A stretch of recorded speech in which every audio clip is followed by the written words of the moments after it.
O Leondas, o Șchilon, e Alepuchio Licon, Pios θα πίστευε οίκον, εζήναν κάποτε σ' έναν γειτονίαν, επίκανε αναμεσάτων συμφωνίαν.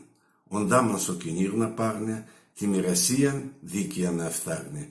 Και ξέρω πότε έντονε και πώς ο Λίκον σο κυνήρε τον καλός, ελάφε πίεσεν, χαπάρε στυλ, στη μοιρασίαν να έρτανε η φύλ.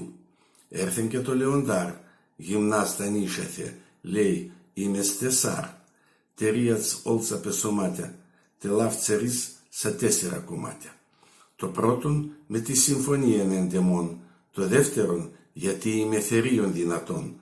Τα δικαιώματα με ξέρω, είμαι βασιλέας και το τρίτον παθαπέρω. Το τέταρτον κανείς να μη σουμών, κανάν κι αφήνω ζωντανόν. Φίλος ο Λέοντας, να μη πιστεύσα το καμίαν, εκεί που έρθε η δύναμη, τελείται η φιλία.